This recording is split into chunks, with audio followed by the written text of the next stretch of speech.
Assalamualaikum warahmatullahi wabarakatuh. Salam bahasa. Masih seputar pengetahuan berbahasa Indonesia. Apa kabar anak-anak?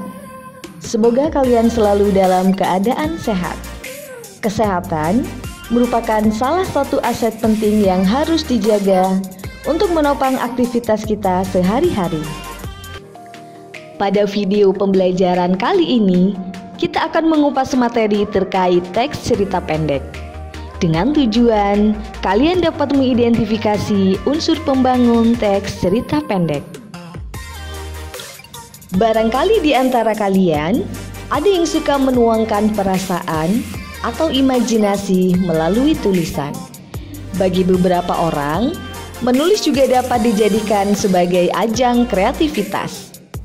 Nah, jika hobi kalian adalah menulis, materi kali ini cocok dijadikan wadah yang bisa memfasilitasi kesukaan kalian. Mari anak-anak, kita pelajari bersama. Cerpen merupakan karangan pendek yang berbentuk prosa yang terbatas dalam membahas salah satu unsur fiksi dalam aspek yang terkecil. Ciri-ciri cerpen: 1. Penyelesaian satu konflik. 2. Memberikan kesan tunggal yang dominan. 3. Memusatkan diri pada satu tokoh dalam satu situasi dan satu waktu. Dan yang keempat, dapat dibaca tanpa waktu yang lama. Tujuan cerpen: 1. Sebagai wadah pengungkapan kreativitas penulis atau pengarang dalam bentuk cerita. 2. Menghibur atau mendidik pembaca. Unsur pembangun teks cerita pendek. Unsur pembangun teks cerita pendek dibagi menjadi dua hal, yaitu unsur intrinsik dan unsur ekstrinsik. Pada pembahasan kali ini, kita akan membahas lebih banyak mengenai unsur intrinsik cerpen. Unsur intrinsik adalah unsur pembangun teks cerita pendek dari dalam. Unsur intrinsik cerpen meliputi tema, alur, latar, tokoh, penokohan, amanat, sudut pandang, dan gaya bahasa. Tema adalah sebuah gagasan pokok yang mendasari jalan cerita sebuah cerpen.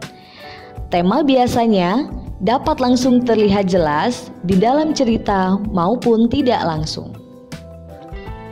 Latar atau setting. Latar cerita berkaitan dengan tempat kejadian, waktu, dan suasana dalam cerpen. Selanjutnya, alur atau plot merupakan urutan atau tahapan jalannya cerita yang berisi pengenalan, pemunculan konflik atau suatu permasalahan, peningkatan konflik, puncak konflik, yang akan diakhiri dengan penurunan konflik dan penyelesaian.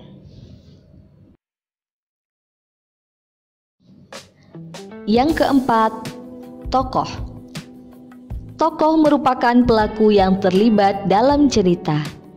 Setiap tokoh biasanya mempunyai karakter tersendiri.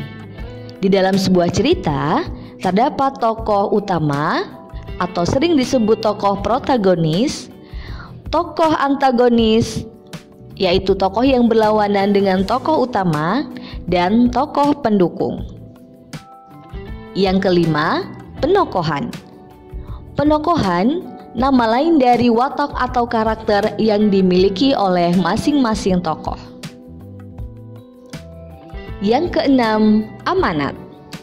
Amanat adalah pesan yang disampaikan penulis melalui cerpen. Amanat ini biasanya terdapat kaitan erat dengan judul dan permasalahan yang disampaikan di dalam cerpen. Yang ketujuh, sudut pandang. Sudut pandang merupakan cara pengarang bercerita. Pengarang dapat bercerita menjadi orang pertama atau ketiga. Biasanya, sudut pandang orang pertama ditandai dengan kata ganti orang saya atau aku. Orang ketiga biasanya ditandai dengan ia, dia, atau menyebutkan nama tokoh dalam suatu cerita. Yang terakhir, gaya bahasa. Gaya bahasa adalah cara pengarang menggunakan pilihan kata dan gaya berbahasa. Gaya bahasa satu penulis dan penulis lainnya tentunya akan berbeda. Penulis mempunyai ciri khas tersendiri yang akan menjadi ikon unik dalam penulisan ceritanya masing-masing. Demikianlah beberapa hal terkait materi teks cerita pendek. Simpulan dari materi ini adalah dengan berkreasi melalui tulisan akan membuat kalian lebih banyak karya dan tentunya dapat membedakan teks cerpen dengan teks narasi lainnya. Terima kasih sudah menonton video ini. Semoga video ini bermanfaat. Salam bahasa. Wassalamualaikum warahmatullahi wabarakatuh.